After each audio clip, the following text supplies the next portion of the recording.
જય સ્વામિનારાયણ, આપ સૌનું સ્વાગત છે મારી યુટ્યુબ ચેનલ સત્સંગ સભામાં। તો ફરી એકવાર પૂજ્ય જનમંગલ સ્વામીનું એક રમૂજી હાસ્ય પ્રસંગોથી ભરપૂર એવું પ્રવચન આજના વિડીયોમાં આપણે જોઈશું।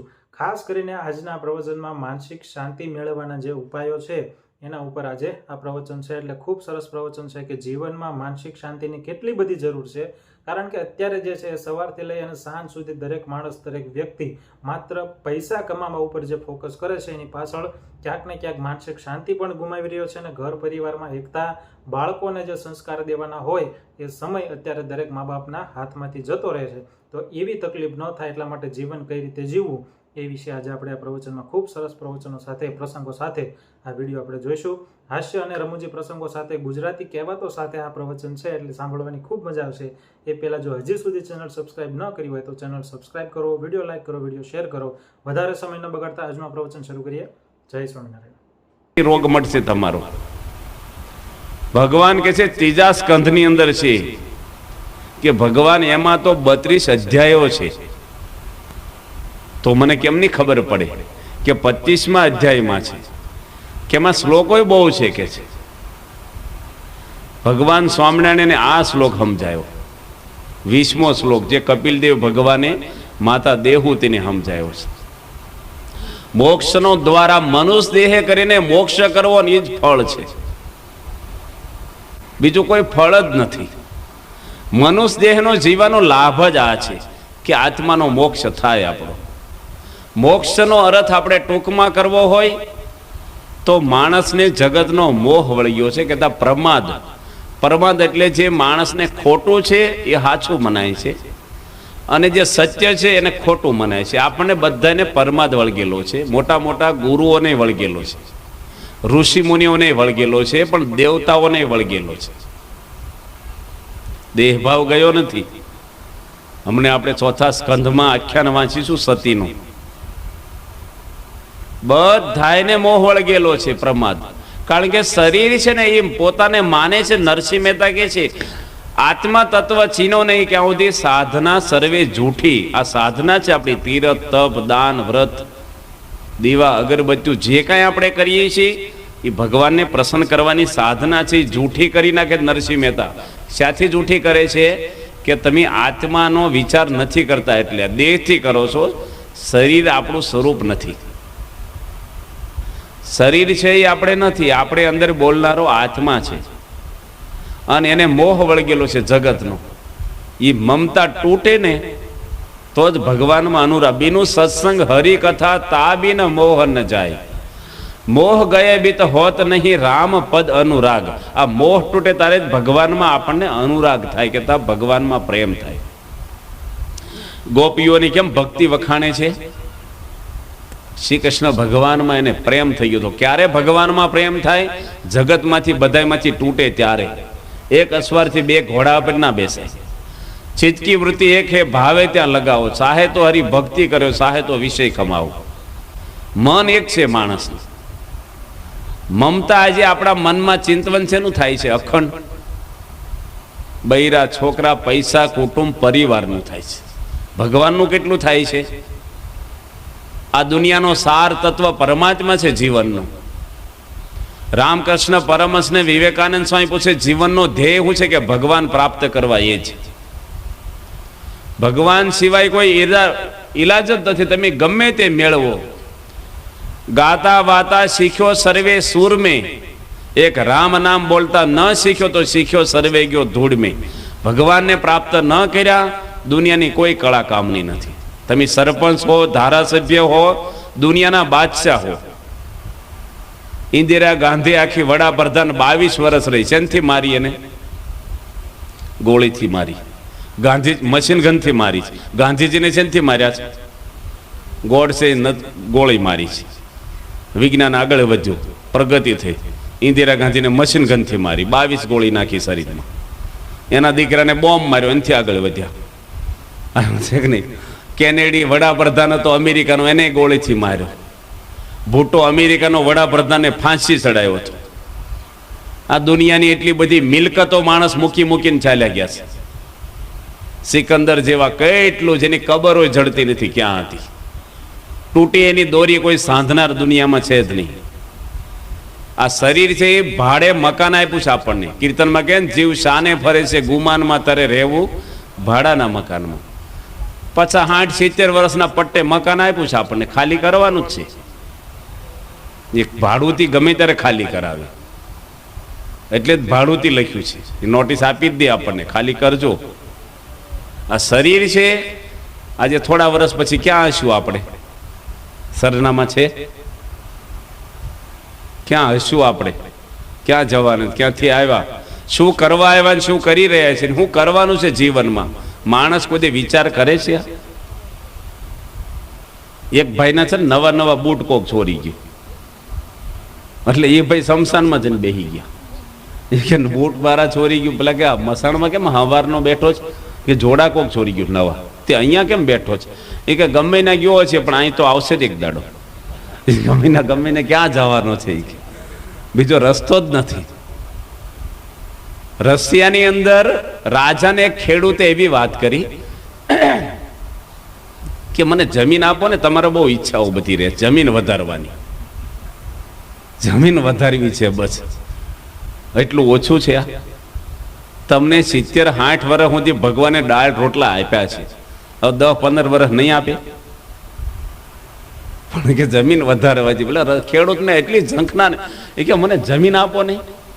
કેટલી જોઈ છે? કે મારે બહુ જોઈ છે. રાજા કે દોડ, અહીંથી દોડ સવારે 7 વાગે, સાંજે 7 વાગ્યા સુધી દોડ ને પાછું આવી જવાનું. જેટલો દોડીને આવીશ ને એટલી જમીન તારા નામે કરી દઈશ. પેલો હવારમાં તાજો માજો થઈને આવ્યો, આમ તો કે ઊંઘ જ ન આવે રાત્રે, માણસને બહુ થાય ને. અને જે દોડ્યો ને મુઠ્ઠીઓ વાળીને હજી એક ખેતર લઈ લો, વળતા પાછું આવવાનું, બપોર સુધી દોડવાનું, બપોર પછી રિટર્ન પાછું દોડવું પડે. રાજા કંઈ આવી જવાનું વળતા હાજે 7 વાગે, હજી એક ખેતર લઈ લો. હવે જતા દોડે ને એટલી વળતા સ્પીડ ન હોય, થાકી ગયો હોય માણસ.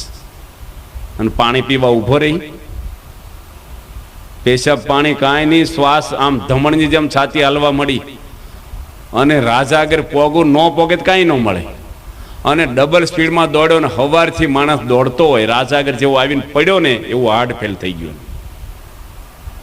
રાજા કે આને એટલી જ જગ્યાની જરૂર હતી, આ ખોટો દોડ્યો. એ કે માણસને એટલી જ જરૂર હોય છે ને. આપણે કેટલું દોડીએ છીએ, પણ આપણો મોટા મોટો રસ્તો વધારે અહીંથી શમશાન સુધીનો છે, ત્યાં જ જવાનું. બધાને ન્યા જ બાળે છે. મનમાં શું મલકાય, રોજ તારી આવરદાઓ ઓછી થાય. શમશાને તારા માટે લાકડા લેવાશે, ઉપર સુવાડી પછી આગરે લગાડશે. ભડભડ બળે તારી કાય, રોજ તારી આવરદાઓ ઓછી થાય. થાય છે કે નહીં? શમશાને લાકડા લેવાના છે આપણા માટે. અને કુટુંબી બધા ભેગા થઈને 10 દિવસ તારું સૂતક રાખશે ને, દાઢીને મૂછ મુંડાવશે. સઘળું કુટુંબ તને સળગાવી દઈને પછી 12માના લાડવા ખવાશે રે. આવું તારું ધન રે જોબન ધૂળ થાશે, કંચન જેવી કાયા તારી રાખમાં રોળાશે. કોઈ સંભાળવાય નવરું નથી. અને હળગાવે છે કોણ? છોકરો જ હળગાવે બાપને. નિયમ એવો છે ને તમારે, બાળે અગ્નિદાહ કોણ આપે? દીકરો જ આપે, કે હું જ મારા બાપને હળગાવી દઉં, તમે ખસી જાઓ. મોઢામાં ઘી રેડે પેલો ચમચો ભરીને હોય, તારે ખીચડી ન આપ્યું હોય ચમચી. બરાબર. આમ માણસને એટલું બધું આમ ઝંખના વાળે શું છે ગરસ્તને, આમ એટલી બધી મમતા હોય છે ને. છોકરાનો છોકરો કોઈ પાણી પાવા નથી તૈયાર નથી ગઢપણમાં, હાલ કેવા હોય છે. પણ આ મોહ જગતનો એટલો વળગેલો છે ને, તૂટતો જ નથી માણસને. મકોડો તૂટી જાય પણ બટકું ભરેલું મૂકે નહીં. એમાં જીવ એવો વળગેલો છે, કોઈ સેવા કરવા તૈયાર નથી. ઘણી બધી કથાઓ નાભાગની ને બધી આવે છે આમાં, હમણે જ આવે છે ધ્રુવના આખ્યાનમાં. મા બાપની સેવા કોઈ ન કરી. ભાગવતમાં એવું લખે છે, નાભાગને ભાગમાં મા બાપ આપ્યા, પેલા નાભાગના ભાગમાં આપ્યા. બીજા બધા છોકરા કે મારે બધું આ ન જોઈ, મિલકત બધી લઈ લીધી. માણસ અત્યારે એવું છે ને, વેચે ત્યારે બધું વેચે, પછી ડોહા ડોસી કોના ભાગમાં, એટલે બધા હેઠું જોઈ જાય. કોઈ કે શું સેવા કરું, સમજી જ જવાનું. ઘરમાં તમારે બધાને પાછું વળી જવાનું. ઘરમાં તમે પાણી માગ્યા પહેલા આવે તો ક્યાં સુધી ઘરમાં શાંતિ તમારે. ખેતરથી આવ્યા, ઓફિસથી આવ્યા, નોકરીથી આવ્યા અને બેઠા ને માગ્યા પહેલા પાણી આવી જાય ને તો સમજવું કે હજી વાંધો નથી. પણ 3 વાર માગો ને 1 વાર ઢોળાતું આવે ને ત્યારે સમજવાનું કે હવે પાછા વળો. આ બધી નોટિસો હવે ઘરમાં રહી નથી આપણી કિંમત. સ્વામી લખ્યું ઘરમાં રહેવું મહેમાની જેમ રહેવું, કે આપણું કાંઈ નથી. સરસો રે સંસારમાં મન મારી પાસ, સંસાર જેને લોપે નહીં તે જાણ મારો દાસ. અમરીશ રાજા, જનક રાજા, મોટા મોટા રાજ્યના સામ્રાજ્ય પણ ભગવાનની ભક્તિ અખંડ કરતા, મોહ નથી રાખ્યો. આ કાંટા બધા વાડેમાં હોય ને આપણને નડતા નથી, પણ પગમાં વાગેલા હોય ને એટલા નડે છે. એમ માયા છે ને એ જગતમાં અંદર ભરાણેલી છે ને એ નડશે. બહાર તમને કઈ ના 1000 વીઘાની ખેતી કરો ને ક્યાં ના પાડી, પણ જીવમાં નહીં. જીવમાં ભગવાન રાખવાના, સત્સંગ રાખવાનો, દેહથી વ્યવહાર કરવાનો છે આપણે. તો સાંખ્યનું જ્ઞાન આપે છે કપિલદેવ ભગવાન, અદ્ભુત જ્ઞાન આપે છે અને કહે છે કે પ્રસંગ મજરમ પાશમ. પ્રસંગ કરો, સંગ કરવો ને પ્રસંગમાં બહુ જ ફેર છે. સાધુનો પ્રસંગ કરવો સંત બતાવે છે કપિલદેવ ભગવાન. 10મા સ્કંધની અંદર 84ના અધ્યાયની અંદર પણ વ્યાસ ભગવાન યશાત્મા બુદ્ધિ કોણ પેત્રી ધાતુ કે શ્લોક સમજાવે છે કે તીર્થોની અંદર, જળની અંદર તીર્થની બુદ્ધિ છે, મૂર્તિની અંદર પૂજ્યપણાની બુદ્ધિ છે, શરીરમાં મારાપણાની બુદ્ધિ, સજ્જનોમાં મમત્વની બુદ્ધિ છે. એવી ભગવાન અને મહાન પુરુષોમાં બુદ્ધિ નથી કરી. સ એવ ગોખર, ગધેડો ને આખલો સમાન છે, પશુમાં ખર. આ વ્યાસ ભગવાન ભાગવતમાં લખે છે. બધાય ધર્મગ્રંથો મહાન પુરુષો સંત બતાવે છે મોક્ષના માટેના. કપિલદેવ ભગવાન સંત બતાવે. સંતનો પ્રસંગ કરવો, સંગ કરવાનું નથી કહેતા. આ તમે કંઠિયું પહેરી છે ને, માળા પહેરી છે, એને મણકાનો સંગ થયો છે. એટલે એક દોરામાં બધા મણકા ગૂંથાઈ રહ્યા છે, પણ દોરો તૂટે તો એકેય મણકો રે ભેગો, બધા વેરાઈ જાય. એ સંગ કર્યો ને સંગ છૂટી જાય. પણ પ્રસંગ એટલે કાથી બળી જાય પણ એનો વળ નથી મુકતી, એ પ્રસંગ કહેવાય. બળી ગયા પછી પણ જોઈન્ટ રે, મર્યા પછી. સંતનો પ્રસંગ કરવો કે છે. મોક્ષ દ્વારમ અપાવૃતમ, મોક્ષનું દ્વાર ખુલ્લું થાય. દ્વાર કોણ બતાવ્યું? આપણે હરદ્વાર જઈએ છીએ. આ ઘરમાં જવું હોય ને તો ભીતમાં માથા ભરાવે જવાય, ખોલવું પડે. ચાવી નાની જ હોય, બારણા જવડી કે ચાવી હોય, આપણે માથું દુખતો માથા જવડી ટીકડી હોય, નાની ચાવી હોય, પણ એ ચાવી ખોલો ને તો જ અંદર જવાય, તમે માલિકો તોય. એમ મહાન પુરુષો આપણી જેવા જ હોય, સામાન્ય, પણ મોક્ષનું દ્વાર એ ખોલી દેશે. વિવેકાનંદ સ્વામીનું રામકૃષ્ણ પરમહંસે ખોલી દીધું. સબરીબાઈનું માતંગ ઋષિ ખોલેલું છે. 10 વર્ષની ઉંમરે સબરીબાઈ રાજાની દીકરી હતી એવું લખે છે. ભીલ હતી, એ તો જ્ઞાતિ હતી એની, પણ એનો બાપ ભીલ રાજા હતો. સમૃદ્ધિની છોડું હતી એને. ત્યાં 10 વર્ષની છોકરી, ભીલની કન્યા, માતંગ ઋષિ એને મળ્યા. રાજ છોડી દીધું એની, જંગલમાં રહે છે રાજાની કુંવરી. માતંગ ઋષિ કે ત્યારે ત્યાં એકવાર ભગવાન આવશે ને તારા બોર તારા હાથના ખાશે. 60 વર્ષ સુધી રાહ જોઈ છે. રાહ જોઈ એટલે એવું નહીં કે આવે તારે ખાશે. રોજ બોર વીણવા જાય અને રોજ એવું વિચારે કે આ બોર રામ ખાવાના છે, એટલે હાન સુધી રાહ જોવે. પાછી આપણે કંઈક પધરામણી સંતો આવવાના ને કલાક મોડા આવે, કંઈક જ્યુસ કે શરબત બનાવ્યું પછી રાહ રહે આપણને, પતી ગયો પી જાવ કાંઈ આવશે નહીં. કલાક સરદાર નો રહે આપણને. આમ જો મહેમાન આવવાના હોય કંઈક થોડુંક હોય ને આપણને સરદાર ડગી જાય. સબરીબાઈ 60 વર્ષ સુધી સરોવર કાંઠે સબરી બેઠી, રટે હરિ નામ. એક દિવસ તો આવશે મારા અંતરના આરામ. ભગવાન એકવાર આવી ગયા અને એઠા બોર ખાધા, પણ ગુરુના વચને, એમનેમ નહીં. કોઈ પણના પાયામાં મહાન પુરુષો વાલ્યા લૂંટારાને નારદજી મળ્યા છે. ભીલ હતો એ પણ, અને કેવો લૂંટારો હતો કે નારદજીને ઝાડવે બાંધી દીધા છે. નારદજી જેવા ઋષિને ઝાડવે બાંધી દીધા. હું લૂંટવાનું તો એને ઘરે આવી બેગો કે ઠેલા કે અત્યારે બધા લઈને ફરે, કઈ દાગીના નહોતા શરીર ઉપર, હું લૂંટવાના એને. પણ સંતને લૂંટે ને એ સંત જેવો થઈ જાય. પ્રમુખ સ્વામી મહારાજની ગાડી તોડી સુરતમાં ચોર લોકો, રાત્રે મોટી ગાડી હતી ને, લોકોને જો કે આમાં માલ કઈક હશે કાંઈક તો, અને બેગું હતી અંદર ને બહાર કાઢી અને છપ્પાથી બેગ ચીરી અને હાથ નાખ્યો ને તો કંઠીનો ઝુમખો આવ્યો સીધો. કંઠીઓ રાખે ને પહેરાવવા માટે. બીજી બેગમાં બધા ભગવાનના ફોટા હતા. ચોર ઉભો રહે અને કંઠીઓ રાખી ચોર કહેવાય. બધું મૂકીને હાલતા જ થઈ ગયા, ફરીને કોઈ આવે જ નહીં.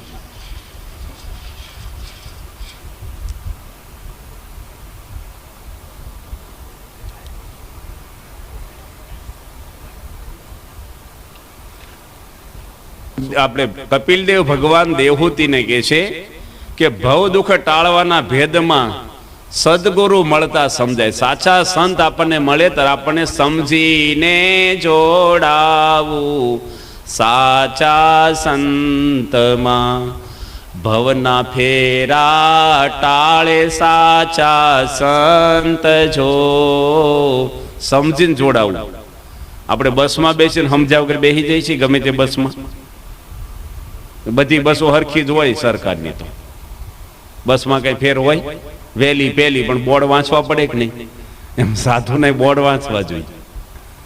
ગમે તેવા સાધુ નથી જોડાવાનું. જવાહરલાલ નહેરુએ ગણતરી કરીને ત્યારે 52 લાખ સાધુ હતા. આજે કેટલા છે? 80 લાખ. ભારતમાં 80 લાખ સાધુ છે. 10 વર્ષ પહેલા ગણતરી ગવર્મેન્ટે કરી હતી. અત્યારે વધારે થઈ ગયા હોય. દુકાળ પડે તો 5 લાખ વધી જાય પાછા. સાધુ વધી જાય પાછા.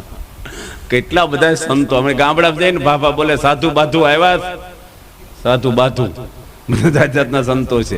આપણે એક રોગ શરીરનો હોય તો એ હારા ડોક્ટર આગળ જઈએ છીએ. તો સંતના લક્ષણો 3જા સ્કંધમાં કપિલદેવ ભગવાન બહુ સમજાવે દેવહૂતિની. મહિમા તો કે છે, ભાગવતમાં એવી પણ કથા આવે છે કે એવા મહાન પુરુષની પાછળ પાછળ શ્રી કૃષ્ણ ભગવાન કે હું ફરું છું, એના પગની રજ મારા માથા પર ચડે. નારદજી એકવાર વૈકુંઠમાં ગયા ત્યારે ભગવાન વિષ્ણુ સોનાની થાળીમાં માટીની પૂજા કરતા હતા. નારદજી પૂછે છે કે ભગવાન આ શેની પૂજા કરો છો તમે? કે આ ધૂળની. કેમ ધૂળની પૂજા કરો છો? કે આ બધા મહાન પુરુષોની રજ મેં લઈને અને ભેગી કરી છે ને એની રોજ હું પૂજા કરું છું. એટલો બધો મહિમા છે. ઉદ્ધવજીને સવારે આપણે કીધું ને કે મારા થકી અણુ માત્ર તું ન્યૂન્ય નથી. ગરસ હતા, સંસારી માણસ હતા. ભગવાનમાં મન રે. સાધુ એટલે એવું ન સમજો કે આ લુગડા જ. તમારું મન પવિત્ર હોય ને તો તમે સાધુ જ છો. મનથી સાધુ થવાનું છે. કપડા પહેર્યા હોય ને આસક્તિઓ હોય, મન બદલવાનું છે. એક સંન્યાસી નદી કિનારે પવિત્ર સંત હતા અને રોજ એને ત્યાં બધા દર્શને જાય. નદીના સામે કાંઠે ગણિકા બાઈ રહેતી ગામ બાજુ. એને ત્યાં તો ખરાબ માણસો, બધી ખોટી ક્રિયાઓ હોય. સંત બેઠા બેઠા રોજ વિચારે કે આ બાઈ પાપીણી છે, મનુષ્ય દેહ એનો એળે જાય છે અને જીવનની સાર્થકતાની કઈ ખબર જ નથી. ને પેલી બાઈ વિચારે કે હું કેટલી પાપી છું. આ સંત બચારા પવિત્ર છે, રોજ દીવા પૂજા પાઠ કરે, ધર્મગ્રંથનો અભ્યાસ કરે છે, કેટલી સાધનાઓ કરે છે, વહેલા ઉઠી નદીમાં નાય છે. હું પાપ કરું છું. બાઈ છે ને વૈકુંઠમાં ગઈ ને પેલા સંન્યાસી નરકે ગયા. આશા ત્યાં નિવાસા. જ્યાં આપણું મન હોય ને એવું થાય. મનને ફેરવવાનું છે. સંસાર છોડવાની જરૂર નથી. તમે મોટરમાં ફરો કઈ વાંધો નથી, પણ તમારા મોટર ફરવા મળે ને એ બંધન કરે. હોડી હોય દરિયામાં ફરે તો વાંધો જ કઈ, પણ દરિયો હોડીમાં ભરાવા મળે તો એમ આપણે સંસારમાં રહ્યો પણ તમારામાં ભરાય ને આ બધું. હું ને મારું એ માયા છે, એ તોડવાની છે. તમારું કોઈ નથી, તમે ભગવાનના છો અને ભગવાન આપણા છે, આપણું કોઈ નથી. બધીથી ધક્કા વાગે ત્યારે માણસ બોલતો હે ભગવાન, આ દુનિયામાં મારું કોઈ નથી. ક્યારે બોલે છે માણસ? કોઈ આરો ન હોય ને, કુટુંબી લોકો ધક્કો મારી જાય ને ત્યારે. એટલે કપિલદેવ ભગવાન સંત બતાવ્યા છે. સંતનો ઘણો બધો રામ મિલન કે કારણે જોતું ભયો ઉદાસ. તુલસીદાસ કે છે તુલસી રામાયણમાં, રામને મેળવવા ઉદાસ થયો છો તું જગતમાંથી? આપણે તો ભેંસનો દોવા દઈને ઉદાસ થઈ જઈએ. ફ્રીજ બગડ્યું હોય, કંઈક આપણને ડાયાબિટીસ થઈ ગયો હોય, ભગવાનને મેળવવા ઉદાસ થયો હોય તો તુલસી શોધી લે સંગત સંત કી, રામજીનો કી પાસ. સંતને હોજ. રામાયણમાં કે છે રામ સે અધિક રામ કર દાસા. ભગવાનથી અધિક એના ભક્તો લખ્યા છે. વંદરાવનમાં જાઓ તો 10 વાર રાધે રાધે બોલે ને 1 વાર કૃષ્ણ બોલે. રાધા બિન આધે કૃષ્ણ, અડધા કૃષ્ણ ગણાય. રાધિકાજી ભગવાન નથી, પણ કૃષ્ણની જોડે જોડાણા ને એટલે એનો મૂર્તિ ભદ્રાવી છીએ આપણે. એને કે મોક્ષ નથી, પણ ભગવાનના ભક્ત થયા. તો ઋષાભાનુની દીકરી હતી રાધિકાજી, આયરની દીકરી હતી, પણ કૃષ્ણએ સ્વીકાર્યા એટલે એનો મહિમા વધી ગયો. એટલે ભગવાનના ભક્તનો ઘણો જ બધો મહિમા છે. ભગવાનના ભક્ત છે એને લક્ષણો બીજું લખે છે કે સંત હોય સહન કરે ને સાધુ કહેવાય. ક્રોધ કરે, શ્રાપ આપે, સ્ત્રી ધનની આસક્તિઓ હોય, માન મોટપ કીર્તિઓને પડી હોય, સજ્જનોની મમતા હોય, એને સંત ના કહેવાય. ભગવાન સ્વામિનારાયણ એવા સંતો બનાવ્યા છે આ કળયુગમાં. 500 સંતો એવા બનાવ્યા હતા, પરમહંસો એક રાતમાં. સ્વામિનારાયણ ભગવાન એવા નિયમ આપ્યા છે સંતોને કે સ્વામિનારાયણનો સાધુ હોય અને સાધુ થયા પછી છેલ્લા શ્વાસ સુધી કોઈ પૈસાને અડવું નહીં. 1 કોડી જેટલો પૈસો સ્વામિનારાયણનો સાધુ રાખે તેને 1000 ગાયું માર્યાનું રોજનું પાપ લાગશે. સત્સંગી જીવન ગ્રંથમાં ભગવાન લખ્યું છે. 1 કોડી રખાવાનો નહીં, ઘણા રાખે નહીં પણ ગાદી ઊંચી કરે કે અહીં મૂકી દો, પછી તમે જાઓ પછી કોને લેવાના છે? ઓફિસમાં રસીદ ફડાવો ને ગાદી હેઠે હું કામ નખાવે છે ભાઈ? અડવાનું જ નથી. સાધુને ક્યાં દીકરા દીકરીના મામેરાને લગ્ન કરવાના છે? પૈસાની જરૂર શું છે? ડોક્ટરો સરસ દવા કરવા આવે છે, ગાડીઓ મળે છે, ખાવાનું મળે, કપડાં મળે. સાધુને પૈસા શું કરવા? જે જોખમ કેટલું. સ્ત્રીનો ત્યાગ રાખવાનું લખ્યું છે. અષ્ટપ્રકારે અબળા કેરો ત્યાગ કરે સો ત્યાગી, વિષય થકી વૈરાગને પાયમાં સો સાચા વૈરાગી. વૈરાગ એને કહેવાય. આપણે જેવું લુગડા પહેરે ને એટલે વૈરાગી છે, એમ વૈરાગ નથી. રાગ જાય તો જ વૈરાગ થયો કહેવાય. અષ્ટ પ્રકારે ત્યાગ લખ્યો કે સ્ત્રીને અડવું તો નહીં, પણ જોવી નહીં, બોલવું નહીં, એની વાતો સાંભળવી નહીં, એનો સ્પર્શ ન કરવો, એને સુગંધ ન લેવો, એના કપડાનો સ્પર્શ થાય તો અપવાસ કરવો. મર્યાદાઓ બાંધી દીધી. ઘણા એવું કે તમારું મન ઠેકાણે હોય તો શું વાંધો છે? ભાઈ નારદજીને વાંધો આવ્યો છે. આ એક મર્યાદાઓ આવી ગઈ, બોર્ડર. આપણા ઋષિ મુનિઓ અને તમે જ પાછા ટીકા કરે કે તમે આમ કરો છો. બાળક નાનો હોય જેની માં ભેગો હોય પણ 20 વર્ષ એટલે મર્યાદા ન આવી જાય? સાધુને મર્યાદા, એનો જ દીકરો છે. સંતોને મર્યાદા બાંધી દીધી ભગવાને કે સ્ત્રીનો ત્યાગ, ઘરનો ત્યાગ કરવો, પછી ગામમાં પહેરવાનું નહીં. એની રખ્યા થઈ જાય કે હું ગામમાં પગ નહીં મૂકવાનો, એટલું નહીં, એના મા બાપ જોડે બોલવાનું પણ નહીં. કેટલાય જન્મના કેટલાય મા બાપ મૂકીને આવ્યા છે. આંખ બંધ થઈ કોણ મા બાપ છે? આપણે શ્લોક તો હું બોલી, તમે એવ માતા ચ પિતા તમે એવ. સાચા મા બાપ કોણ છે? આપણા ભગવાન. આ બધા ત્યાગ આપ્યા. નિર્માની રહેવું સંતને, કોઈ પ્રકારનું માન ન રાખવું, નિર્સ્વાદી રહેવું, કે જે મળે તે ખાવું, આશા ન રાખવી હારું હારું ખાવાની. પત્તર આપ્યા ભગવાને કે ભેગું કરીને પાણીની અંજલી નાખીને ખાવ. ખાવા માટે કોઈ પ્રપંચ ન થવો જોઈએ, નકર સાધુને દાજ હોય પછી પ્રવૃત્તિ. બધે ગામડે ગામડે બધા કે સંતને જમાડવા છે એટલે કઈ સારું જમાડે, બધું એવું તેવું જમાડે. પણ સંતના લક્ષણો લખ્યા છે એવા સંત. એક માજી આવી ભાગવતની સપ્તાહમાં કંઈક સાંભળ્યું છે કે સાધુને જમાડે ને તો વિમાન તેડવા આવે. હવે એની ઉંમર થઈ ગઈ ને ગામડામાં કઈ રોજ સંત મળે એટલે રોજ બચારા તપ. પેલા તો વાહનો નહોતા એટલે સંતોએ હેરફેરી ઓછી થતી. અને એમાં એક મહાદેવે દર્શન કરવા ગયા ને 6 મહિનામાં એક સંત નીકળ્યા. એ સંત વાઘરી સાધુ થયેલો અને ખાવા માટે જ સાધુ થયેલો, કારણ કે એને ઘંટી ટાંકવાનો ધંધો હતો. પણ દુકાળ પડ્યો ને કોઈ ઘંટી ટંકાવે નહીં, ખાવાનું પૂરું મળે નહીં, તો એને જો કાંઈ કરતા સાધુ થવું સારું. આમાં કઈ સાધુમાં કઈ થીસીસ લખવાની જ આવતી નથી. લુગડા રંગી નાખી અને હજામ જ કરાવી નાખી. મૂંડાવે 3 ગુણ, मीठे सिर की खाज खाने को लड्डू મળે ઓ લોક કહે મહારાજ કઈ લેવા દેવા નહીં, કશું કરવાનું જ નહીં, કઈ ભાવ પૂછવા નહીં, સીધું આમ હારામ હારું. પેલો તો લુગડા રંગીને હજામત કરી નીકળ્યા મહાત્મા બનીને, અને માજી જોઈ ગયા કે ઓ જય શ્રી કૃષ્ણ મહારાજ, જય શ્રી કૃષ્ણ, બોલો જમવા આવશો?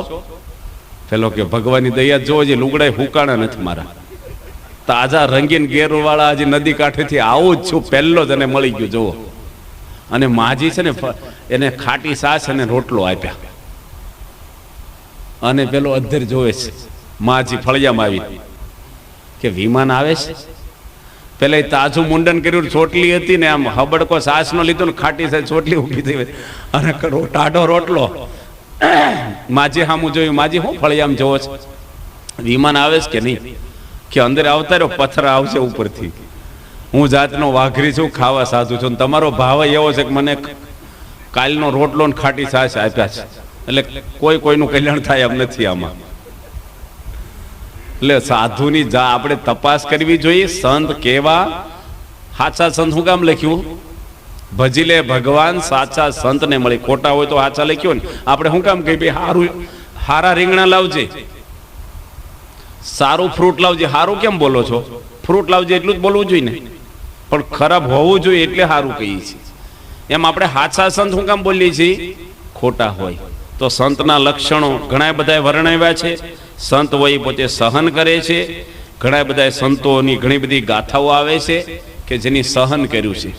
સંત એકનાથ થઈ ગયા, એ પોતે નર્મદા નદીમાં નાહવા, ઓલા ગોદાવરી નદીમાં સ્નાન કરતા, અને રોજ નીકળે ને એક માણસ એવો હતો ઝાડવા પર બેસી ગયો ને ના નીકળે ને એની પર થૂકે, સ્નાન કરીને નીકળે ને થૂકે, પેલા ફરીને નાહવા જાય, ફરીને માથા પર થૂકે, ફરીને નાહવા જાય. હવે પેલો ઝાડવા પર એવા અમુક માણસો હોય એવા ભગતની મસ્કરી કરે. નરસિંહ મહેતા નાચ બાર કર્યા, તુકારામને નહીં અવળા ગધેડે બેહાર્યા હતા, ખબર છે ને કથા?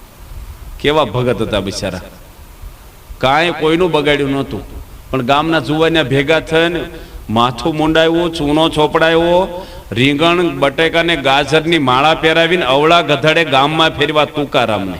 મહારાષ્ટ્રમાં આપણે જેમ ગુજરાતમાં નરસિંહ મહેતા થયા એમ મહારાષ્ટ્રમાં તુકારામને જાનબાઈનું ભજન થાય છે. એની પત્ની રડતી હતી કે આપણે કોઈનું બગાડ્યું નથી ને આવું શું કામ કરતા હશે? તુકારામ કે એમાં ખોટું શું કર્યું છે? કે હા છું શું છે આમ તારે? એ કે જો મારે માથે હજામત ચડી ગઈ છે ને પૈસા તો આપણે છે જ નહીં. વાણીની દુકાને લાઈન હતી પણ પ્યારું મારું મુંડન કરી નાખ્યું, અને ચૂનોય છોપડી દીધો એટલે કોઈ ખોડોય ન થાય માથામાં આવે. અને રીંગણ બટાકાની માળા પહેરાવી આપણે અઠવાડિયું શાક હાલશે, રોટલા હોય ત્યારે આપણે શાક ન હોય. પણ આ ગધેડે ફેરવાય કે લગ્ન થયા ત્યારે આપણે ફૂલેકો નહોતું નીકળ્યું, સગવડ નહોતી. આ મોડું થોડુંક રિસેપ્શન કરે છે ને લગ્ન પછી, આપણે ગામમાં જાહેરાત થઈ કે છે તુકારામ આવું હવળું લીધું. નગર સંત હોય ને એને કેટલું લાગી આવે. આજે તમારામાં આપણામાં ફેર શું છે? જો પ્રમુખ સ્વામી મહારાજને લંડનમાં એક જણે ગાળું દીધી, હું હયાત હતો, હું રૂમમાં બેઠો હતો, તે દાડે સ્વામીજીની સુવર્ણ તોલા થયેલી છે. આખા ઇંગ્લેન્ડમાં ટીવીમાં આવ્યું, ત્યાંના વડાપ્રધાનો, ભારતના ઘણા બધા ધર્મગુરુઓ હયાત હતા. 35,000 માણસની વચ્ચે મોટું સ્વાગત થયું, બધા છાપાઓમાં આવ્યું. સારું કહેવાય ને, ભારતના એક સાધુનું ઇંગ્લેન્ડની અંદર આવું સ્વાગત થાય. અને સ્વામી જેવા મંદિરે આવ્યા ને એક ભાઈ રૂમમાં આવીને ગાળું દઈ ગયા, કંઈક એની ગેરસમજ હશે, અને ન બોલવાનું બોલ્યા. અને બહાર ગયા ને સ્વામી મને જ વાત કરી, મને કે આને જમાડજો. આવેશમાં ભલે બોલી ગયા પણ ભૂખ્યા ન જાય, ઘરે લઈ જવા પ્રસાદી આપજો ને પ્રેમથી જમાડજો. પાછા કોઈની તાકાત છે આપણી? જુદા ક્યાં પડે છે મોટા પુરુષો? આ જગ્યાએ જુદા પડે છે. તુકારામને એકનાથ ક્યાં જુદા પડે છે? આમ તો આપણી જેવા જ હાથ પગ ને બધું લાગે, હરખું લાગે ને, કઈ આમ જુદો ફેર ન પડે. તમને ગાંડા માણસ હોય ને સૂટ પહેરાવો તો એ ઓફિસર, આમ ખબર પડે તમને બહારથી? 2 વાયર હોય, એકમાં કરંટ હોય એકમાં ન હોય, આમ કઈ દેખાય નહીં તમને. પણ આપણે બોલીએ કો, તમે કોઈ તમારા ફળિયામાં કોઈ ગાળું દીધે બોલીએ કો ચા પાણી કરીને જાજો, મેથી પાક આપે રૂમમાં પૂરી. એક વાર થૂક્યા નથી, 15 વાર થૂક્યો પેલો એકનાથ ઉપર. પાણો ન લીધો, હામો નો જોવે કોણ થૂકે છે. પેલો થૂકનારો થાકીને હેઠે ઉતરો. સંત એકનાથને કહે છે તમે ગરમ કેમ નથી થતા? એ પ્રશ્ન પેલા થયો કે એમાં હું ગરમ થવાનું? હું એક વાર ગોદાવરી સ્નાન કરતો, તમારી કૃપાથી 15 વાર મને નાવા મળ્યું ગોદાવરીમાં. જો સંત એકનાથ ગોદાવરીમાં વીછી નીકળ્યો તણાતો, સંત એકનાથે પકડ્યો, ડંખ માર્યો, પડી ગયો હાથમાંથી, વળી પકડ્યો. કોક બાજુમાં નાતું હતું કે હું કેમ પકડો છો? કે ડંખ મારવાનો એનો સ્વભાવ છે, પણ મારો તારવાનો સ્વભાવ છે. સંત એકનાથ કાશીની અંદર ભાગવતની પારાયણ કરવા ગયા હતા અને બધાય મસ્કરી ખૂબ કરી એની. પછી વ્યવસ્થિત કથા કરીને તો એનું સ્વાગત કર્યું, પાલખીમાં બેહાર્યા એને અને બહુ મહિમા બધા સમજ્યા. સંત એકનાથ પાલખીમાં ન બેઠા, પણ ભાગવતને પાલખીમાં મૂક્યું, પોતે ચાલતા આવેલા. ત્યારથી આપણે પોથી યાત્રાઓ કાઢીએ છીએ ને, ભાગવતની શરૂઆત સંત એકનાથે કરેલી છે પોથી યાત્રાની. તો સંત હોય એ સહન કરે, એને સાધુ કહેવાય. સહન કરે સો સાધુ. તો આવા ઘણા બધા લક્ષણો કપિલદેવ ભગવાને. સંત સદા શીતળ રહે, ક્યારે ન તપે રે કામ ક્રોધની જાળ, લોભ તજી હરિને ભજે. શીતળ રે સંત. એક સંતને કોઈ પૂછ્યું તમારું નામ શું? કે શાંતિ પ્રસાદ. બીજી વાર પૂછ્યું તમારું નામ શું? કે શાંતિ પ્રસાદી. કે ત્રીજી વાર પૂછ્યું તો જોશથી બોલ્યા શાંતિ પ્રસાદ. ચોથી વાર પૂછ્યું ને તો એકદમ ગરમ થઈને બોલવા મળ્યા. પેલા કે તમારું નામ છે ને અગ્નિ પ્રસાદ રાખો. એ કે શાંતિ પ્રસાદ નથી. શાંતિ ક્યાં રહી તમને? 2 વારમાં તો ગરમ થઈ ગયા. ગરમ નહીં થવાનું. તમે બધા ઘરમાં ગરમ તો થતા જજો, થોટા હતો. અહીં બેઠા એવા નથી પાછા. અહીંયા ડાયા થઈને બેઠા હતા. આપણે ઘરમાં આવા છીએ, મહેમાન આવે ત્યારે બદલાઈ જઈએ. આપણે જાહેરમાં બદલાઈ જઈએ, ઘરમાં એકલા હોય ને ત્યારે માણસનું સાચું સ્વરૂપ સમજાય. તો સંત સદાય શીતળ રહેવા સંતના ઘણા બધા લક્ષણો કપિલદેવ ભગવાન માતા દેવહૂતિને સમજાવે છે. દેવહૂતિ માતાને કહે છે કે સંતનો પ્રસંગથી મોક્ષનું દ્વાર ખુલ્લું થાય છે.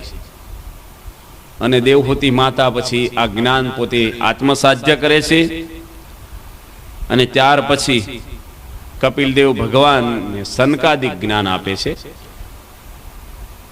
સનકાદિક મળે છે ને અગ્નિ ખૂણાની અંદર કપિલદેવ ભગવાન ચાલ્યા જાય છે. અને દેવહૂતિ માતા નદી રૂપે વિલોપન થઈ જાય છે ત્યાં જ. અને ત્યાર પછીની કથા આવે છે 4થા સ્કંધની અંદર. મનુ અને શત્રુપાના વંશની કથા આવે છે. આપણે હવારે કથા વાંચી કે 5 સંતાનો થયા. દેવહૂતિ, આકૃતિ ને પ્રસૂતિ 3 સ્ત્રીઓ, અને ઉત્તાનપાદ અને પ્રિયવ્રત 2 દીકરા થયા હતા. અહીંયા ઉત્તાનપાદના વંશની અંદર ભગવાનનો ભક્ત ધ્રુવજી જન્મ લે છે. ઉત્તાનપાદને 2 સ્ત્રીઓ હતી, સુનીતિ અને સુરુચિ. સુનીતિનો ધ્રુવજી જન્મે છે અને સુનીતિને ઉત્તમ દીકરો જન્મે છે. એનું નામ ઉત્તમ પાડે છે. ઉત્તાનપાદ રાજાનો દીકરો બીજો.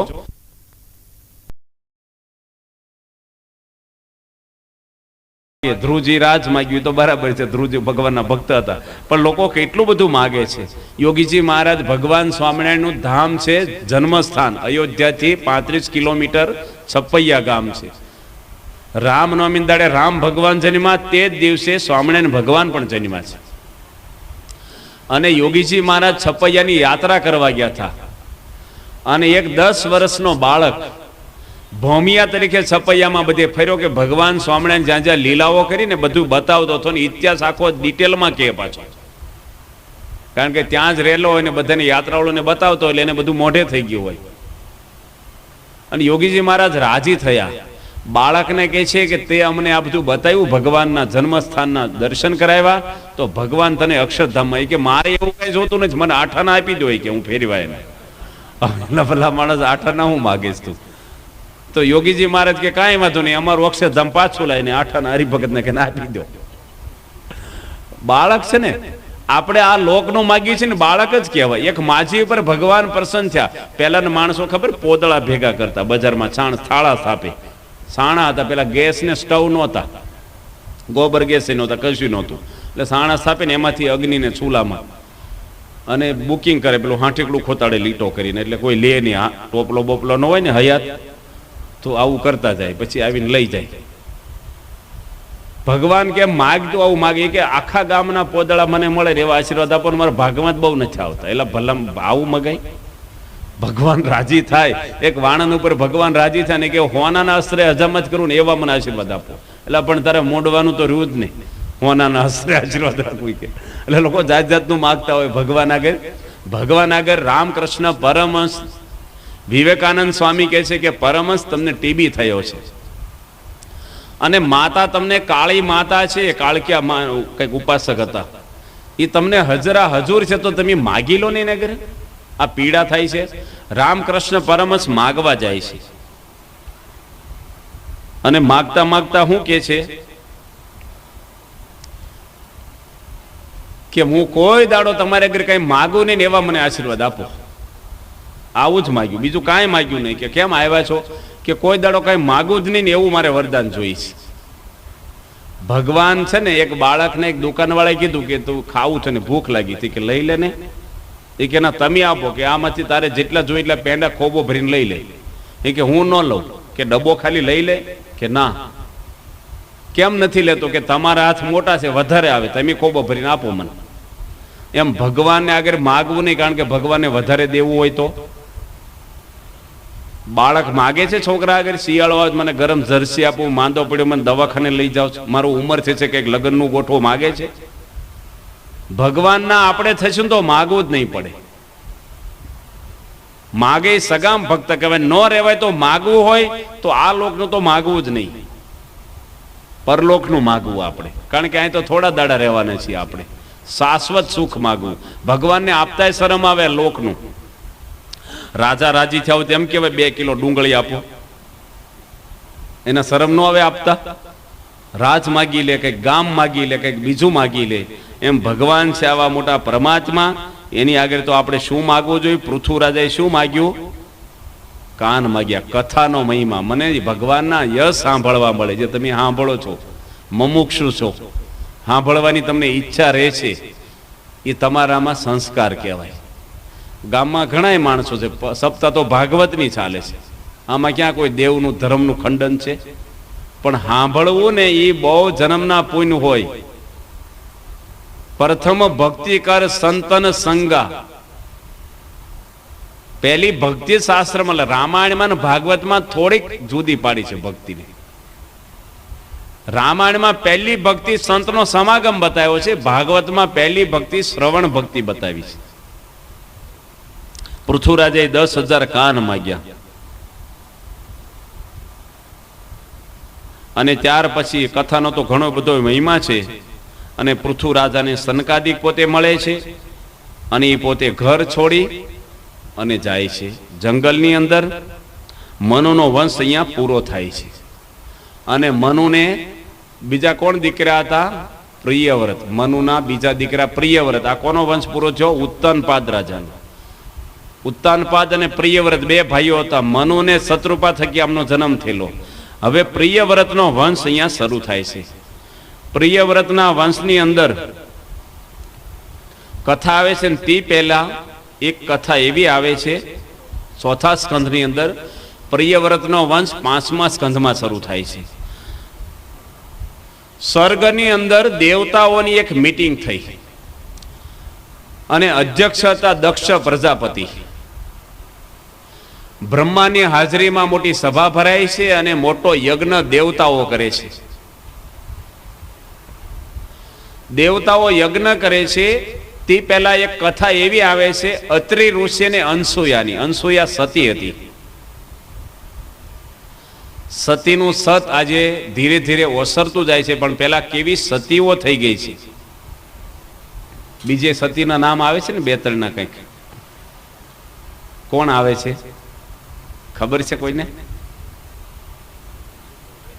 હે? મદાલશાની. એ તો એના દીકરાને એની સંસ્કાર આપ્યા. અનસૂયા ને બીજી 2-3 નામ આવે છે સારા. સાવિત્રી, સતી સાવિત્રી. ગયો જમાનો રામ સીતાનો આવે છે ને, પતિવ્રતા ને પવિત્રતાનો. આજકાલના જુવાનિયાએ નેવે મૂકી લાજ, કહો ને કેમ રીજે રામ. લોકઢાળના કીર્તનો એવા આવે છે. તો અનસૂયા અને અત્રિ ઋષિ પતિ પત્ની છે. બ્રહ્મા વિષ્ણુ ને શિવ ત્રણના ઘરવાળાને ઈર્ષ્યાઓ આવે છે. કે સતી સાવિત્રીનું એટલું બધું સત છે અને એની યશ બહુ ફેલાણો છે ને તો એના સતીત્વમાં તમે ભંગ પાડો. ભંગ પાડવાની શું જરૂર છે ભાઈ? પણ માણસના સ્વભાવ એવા હોય, કોઈક આગળ વધે ને તો પગ ખેંચે, હોય છે કે નહીં? કોઈક મોટર લાવે તો સારું કહેવાય નહીં, પણ હું બોલે મોટર વાળા જ એક્સિડન્ટમાં જ મરી જવાના, તરત ઈર્ષ્યા આવે આપણે. એટલે પણ તને એક્સિડન્ટમાં મરે તારે ક્યાં દવાખાને લઈ જવા? તું સારો સંબંધ રાખ ને, કઈક વીસી કવડે દવાખાને લઈ જશે બિચારો. પણ માણસને એટલી બધી ઈર્ષ્યાઓ છે ને. એટલે પાર્વતીજી, બ્રાહ્મણી અને લક્ષ્મીજી ત્રણે એના ધણીઓને મોકલે છે કે તમે જાઓ અને સત સુકાવો. અને અત્રિ ઋષિનું રૂપ ધારણ કરી અને કોને આગળ જાય છે? અનસુયા આગળ. એમાંથી શંકર ભગવાન માંથી કોણ જન્મ્યા? દુર્વાસા. વિષ્ણુમાંથી દત્તાત્રેય થયા અને ચંદ્રમાં બ્રહ્મામાંથી થયા. અને સતીને ખબર પડે છે ને, પાણીની અંજલી છાટીને ત્રણ એને બાળક બનાવી દીધા. જો બ્રહ્મા, વિષ્ણુ, શિવને સતીનું સત કેવું હોય છે, જેને ભગવાન તરીકે આખું વિશ્વ પૂજા કરે છે ને, પાણી છાંટીને બાળક બનાવી દીધા અને ઘોડિયામાં હુવડાવી દીધા. આ બાજુ ત્રણ એની પત્નીઓ રાહ જોવે છે કે જે આવ્યા નહીં. પૂછે એકાબીજાને, તમારા આવ્યા? કે અમારે નથી આવ્યા. કે અમારે નથી આવ્યા. ક્યાં ગયા? ચિંતા તો થાય ને, કારણ કે જોખમમાં મોકલ્યા છે. અને પછી આ થાય અને ત્રણ આના ઘરે જાય છે. એ કે અમારા પતિઓ અહીં આવ્યા છે કે આ ઘોડિયામાં હોતા, હિંચકાઓ લઈ જાઓ ઓળખીને. ઘોડિયામાં ઓળખાય કોણ કોનો છે? મૂંઝાઈ ગયા, ટેન્શનમાં આવી ગયા, બાળક થઈ ગયા. અને એનો ઈર્ષ્યા મૂકી, ગર્વ મૂક્યો, પગે લાગ્યા.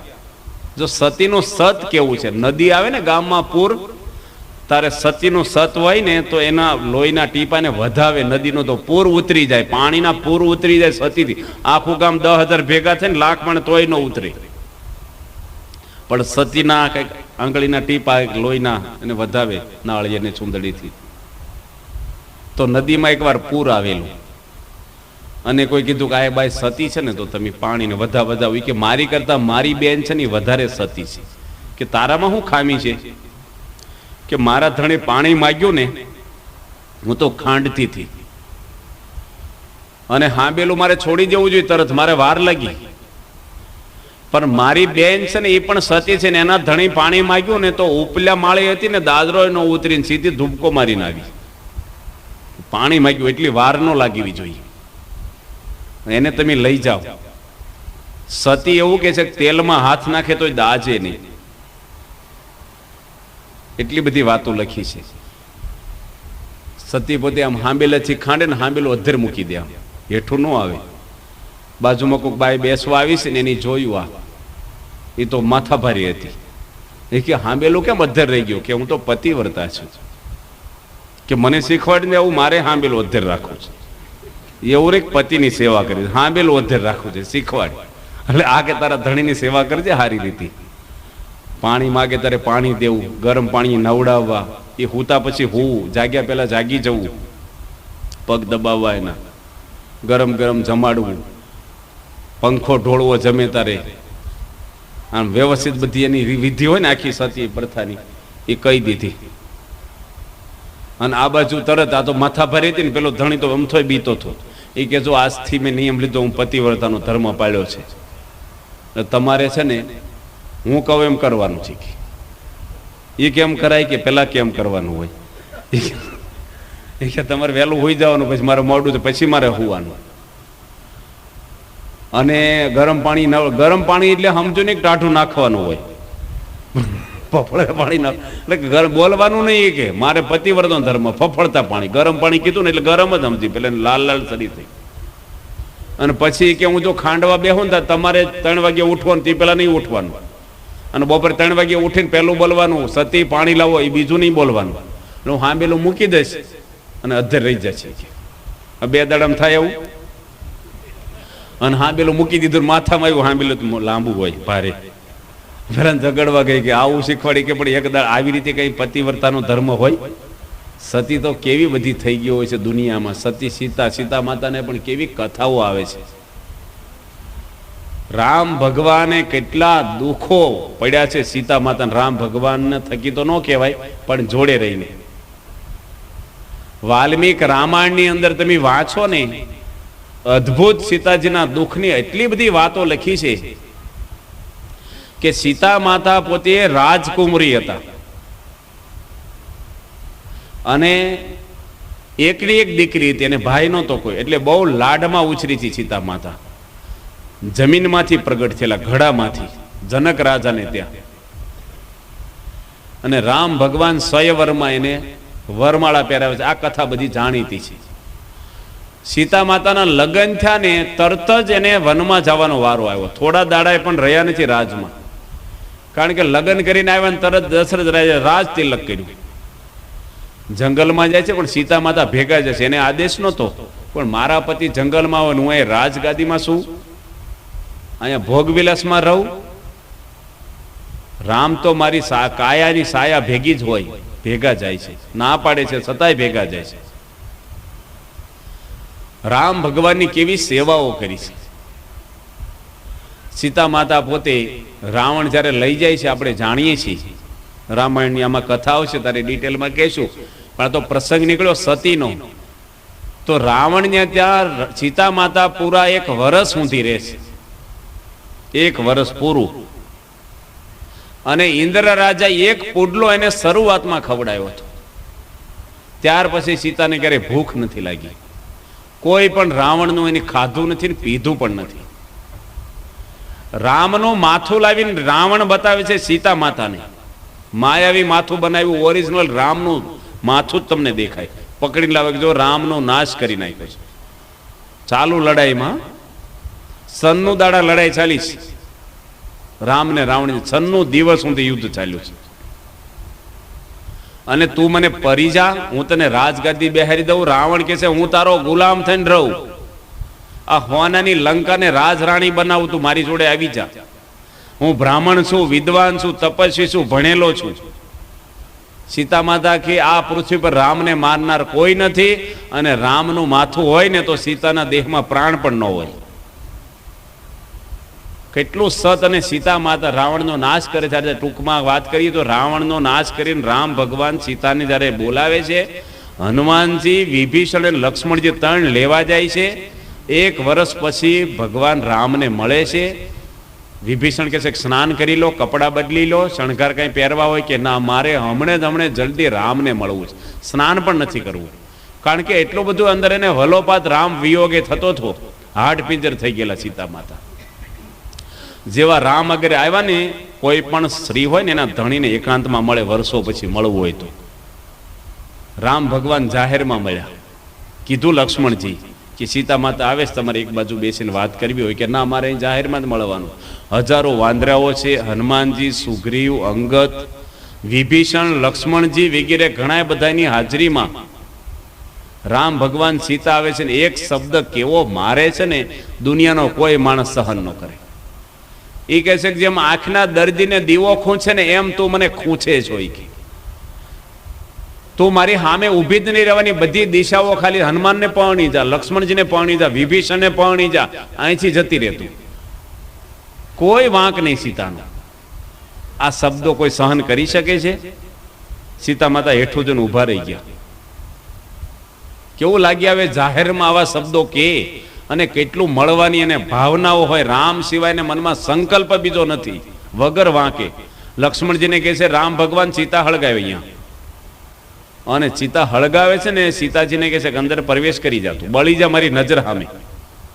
સીતા માતા પ્રવેશ કરે છે પાછા, અને અગ્નિદેવ મૂર્તિમાન પ્રગટ છે ને સીતાને ઉચકીને રામની બાજુમાં બેહાર્યા કે સીતામાં કોઈ કલંક નથી, તમે સ્વીકારો. અગ્નિ પરીક્ષા આપણે કહીએ સીતા માતાની અગ્નિ પરીક્ષા. અગ્નિ કરતા તો આ શબ્દોની પરીક્ષા વધારે ભારે છે. હવે અયોધ્યામાં જાય છે, તરત જ જાય છે, અને થોડા દાડામાં પાછા ધોબીના વચને મોકલ્યાના. પણ કેવું કર્યું, સીતા માતાને રામ શું કહે છે કે તમારા પેટમાં બાળક છે ને, શરીર ભારે ભારે હોય તો તમને 2 દાડા લક્ષ્મણજી નદી કિનારે ઋષિઓના આશ્રમોમાં વનમાં ફરવા લઈ જાય રથમાં, એટલે તમને ગમે થોડા દાડા. લક્ષ્મણજીને કહે છે કે આને જંગલમાં ઉતારીને આવજે, પેટમાં બાળક છે.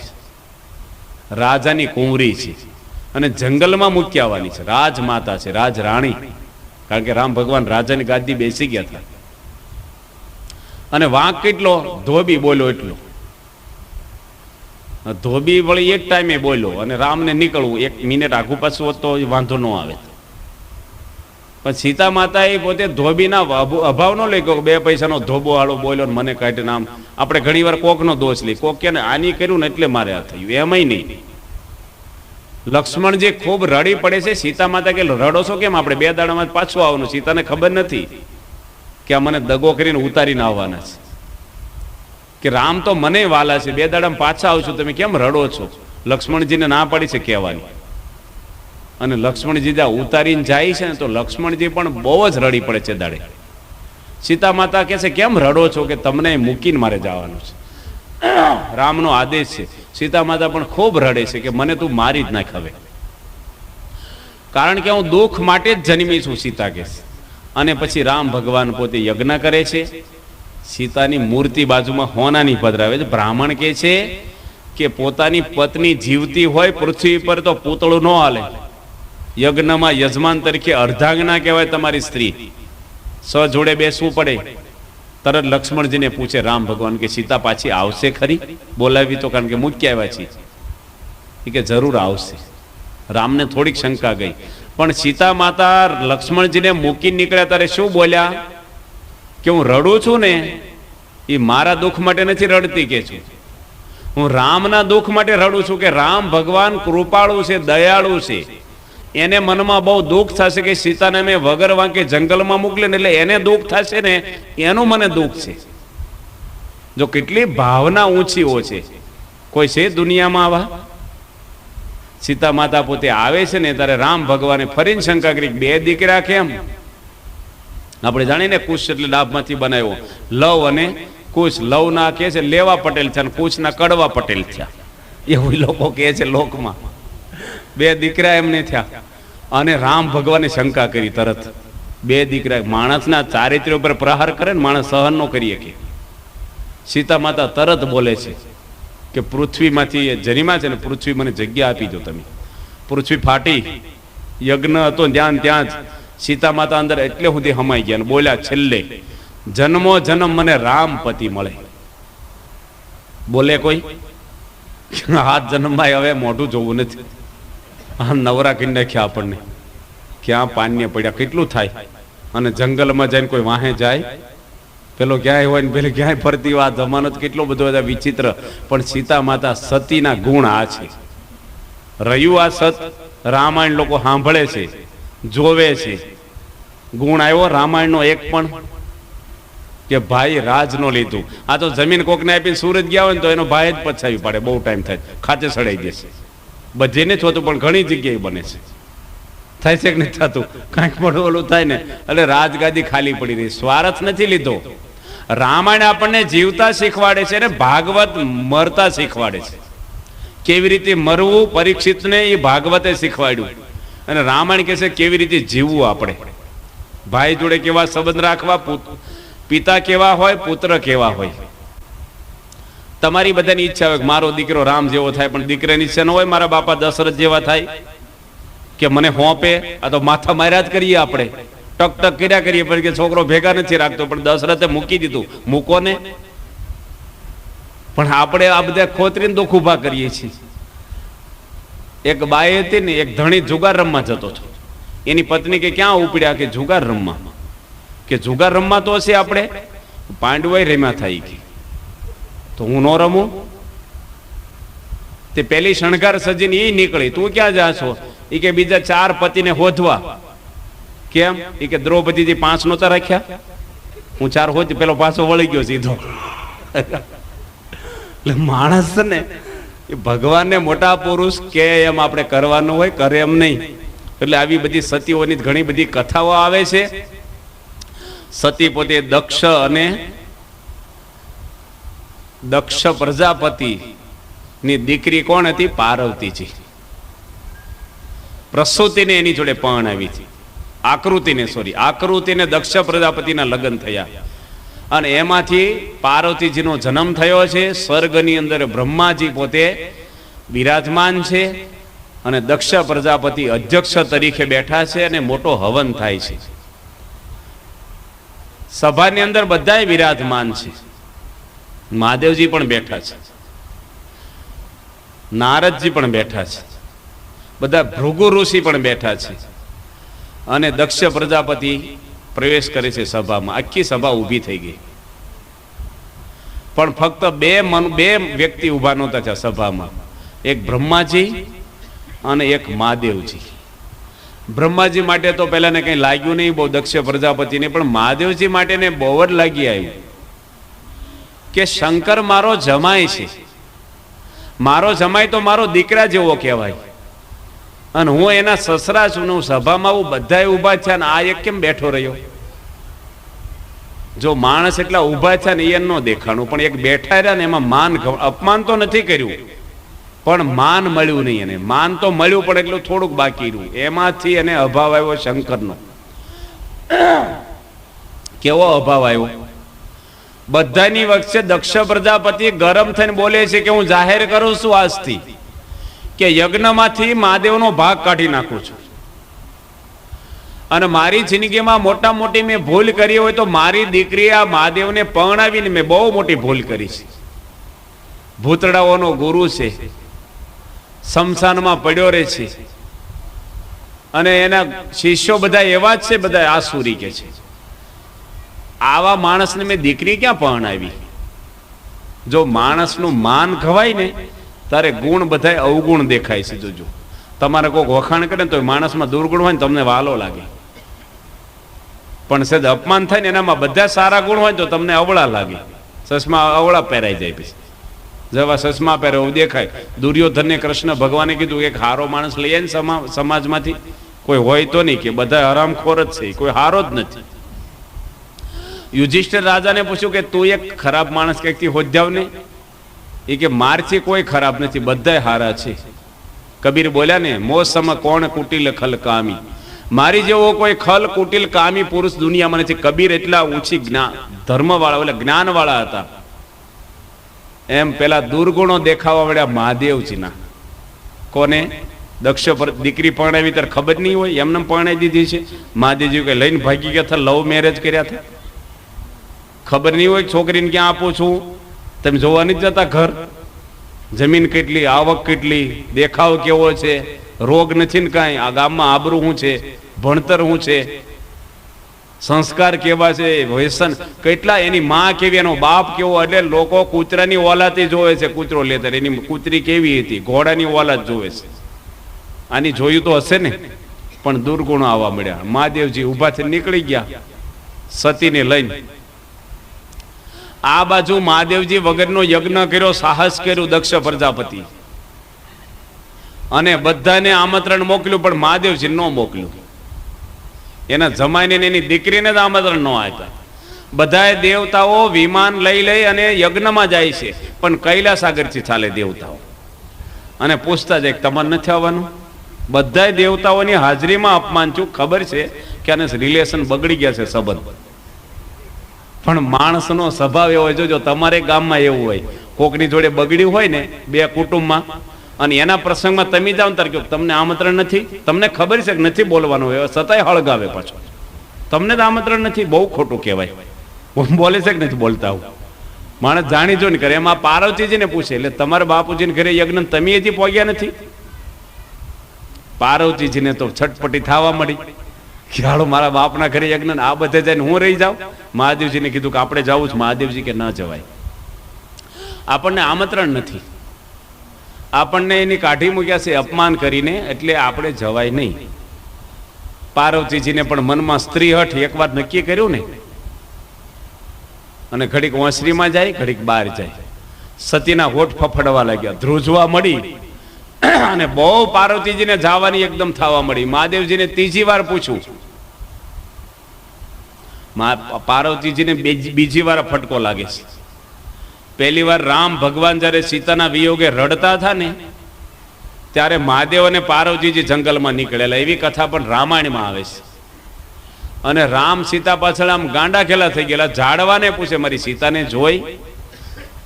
ઝાડવા જવાબ આપે, પશુઓને, જનાવરને, પક્ષીને પૂછીને રડે. લોકો કે ને રામ ગાંડિયું થઈ ગયું, રામ ગાંડા થઈ ગયા સીતા પાછળ.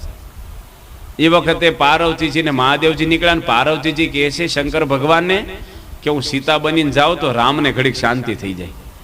વિહવળ થઈ ગયા, વિકળ થઈ ગયા, એકદમ રુદન કરે છે તો ઘડીક તો સંતોષ થઈ જાય. મહાદેવજી કે આ તો પરબ્રહ્મ છે, પરમાત્મા તને ઓળખી જશે. સતી કે છે પણ હું સીતાનું ઓરિજિનલ રૂપ જ ધારણ કરી લઉં. અવાજ એવો, શરીરનો દેખાવ એવો, હાલ એવી, કપડા એવા, રામ ભૂલા પડી જાય. મહાદેવજી બીજી વાર ના પાડી. તોય ગયા. મહાદેવજી તો દૂર બેઠા જાડવાની છે. સતી ગયા સીતા બની, ના પાડી તોય ગયા. જેવા ગયા ને એવા રામ ભગવાન પૂછે સતી એકલા આવ્યા? મહાદેવજી ક્યાં ગયા? માતાજી તમે એકલા આવ્યા? રામ ભગવાને માતા કીધી, માં એકલા તમે? અને માં કે પછી ઉભા રહે સીતા રૂપે સામે. શરમાઈ ગયા ને ભાગ્યા. આ બાજુ મહાદેવ આગળ આવ્યા. મહાદેવ કે તમે તો સીતા માતા બન્યા, એટલે હવે મારી માં જ કહેવાઓ તમે, એટલે હવે મારે રખાય નહીં. બે બાજુથી રખડ્યા. હખણા રહ્યા તો વાંધો ન આવે, પણ બે બાજુથી લાગ્યો ફટકો. ત્યાગ કરી દીધો. કોટી જન્મ રગડ હમારી, વરુ શંભુ કે રહુ કુમારી. કરોડો જન્મ રગડીને મરી જાવ પણ શંકર સિવાય કોઈને વરુ નહીં. શિવ પુરાણમાં લખ્યું છે કે પાર્વતીજી 80,000 વર્ષ તપ કર્યું ત્યારે શંકર ભગવાને સ્વીકાર્યા. લાખ વર્ષની આવડતા હોય, આખી જિંદગી તપમાં ગઈ. બીજા જન્મે હિમાલયની પુત્રી તરીકે જન્મ્યા. અને આ બાજુ દક્ષ પ્રજાપતિ યજ્ઞ કરે છે ને પાર્વતીજીને જવું છે પણ આ બીજી વાર ના પાડે છે મહાદેવ. જો એકવાર તો માણસ કે ને દૂધના દાજેલા સાજ ફૂકે. એકવાર આપણને કઈક ખાડામાં પગ પડ્યો હોય ને તમે જોજો કઈક બાથરૂમમાં નાવા જાવ, જો કોઈક વાર એરું મોઢું કઈક વીસી જોઈ જાવ ને, જેટલી વાર નાવા જાવ ને એટલી વાર પેલી ના નજર જાય આપણી. કાંઈક આમ એવું આપણે કંઈક એવું થયું હોય ના, કંઈક એકવાર એક્સિડન્ટ થયો હોય એ રસ્તો આપણે યાદ જ રહી જાય.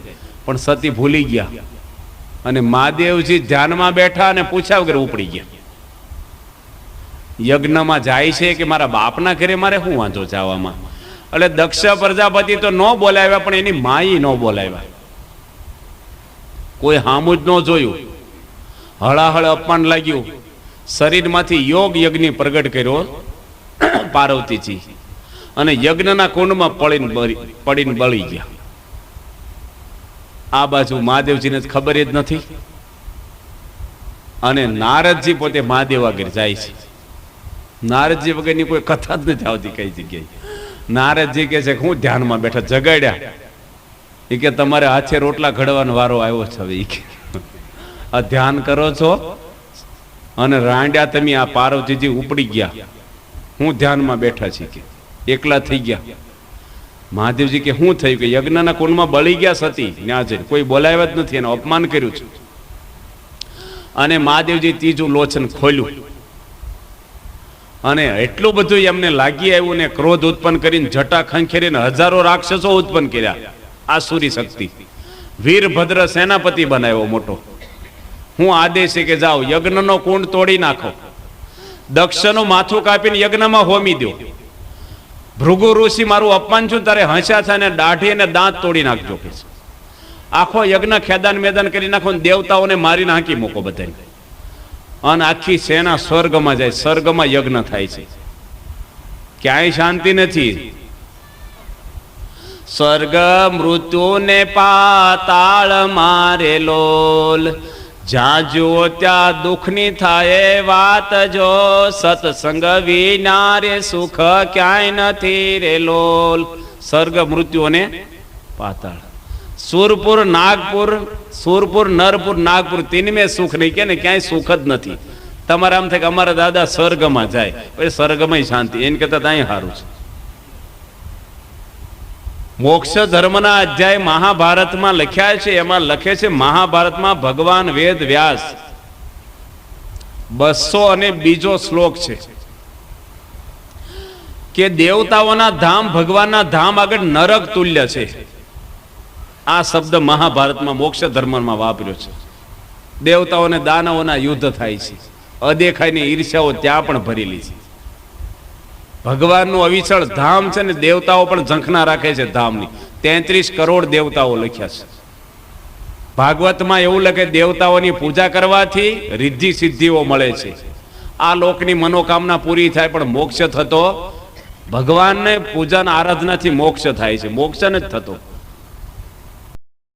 તો જોઈને રે ભક્તો, આજના પ્રવચનમાં આપણે શીખ્યા કે જીવન કઈ રીતે જીવવું જેથી કરીને આપણે જીવનમાં કોઈ પણ મુશ્કેલી ન આવે, અથવા તો જે મુશ્કેલી કુદરતી મુશ્કેલી જે આવે છે તો એવી પરિસ્થિતિમાં આપણે કઈ રીતે આપણે સમય પસાર કરી અને આપણે કઈ રીતે વિવેક શક્તિ પ્રમાણિકતાથી એ સમયને આપણે પસાર કરવો જોઈએ અથવા તો જીવન જીવવું જોઈએ.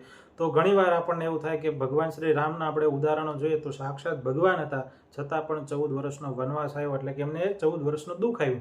તો એવામાં પણ એમને ક્યારેય વિવેક શક્તિ ગુમાવી નથી. તો એ જે જીવન જીવ્યા એ આપણા માટે ખૂબ સરસ પ્રેરણાદાયક છે કે આપણે જીવનમાં કોઈ પણ પરિસ્થિતિ આવે આપણી વિવેક શક્તિ આપણે ક્યારેય ગુમાવી ન જોઈએ. તો આવા જ પ્રવચનો જોવા માટે મારી ચેનલ સાથે જરૂરથી જોડાયેલા રહો. એ પહેલાં વિડીયો લાઇક કરો, વિડીયો શેર કરો, ચેનલને સબસ્ક્રાઇબ કરો. તો મળીએ એક નવા જ પ્રવચનમાં. ત્યાં સુધી આપ સૌ હરિભક્તોને જય સ્વામિનારાયણ.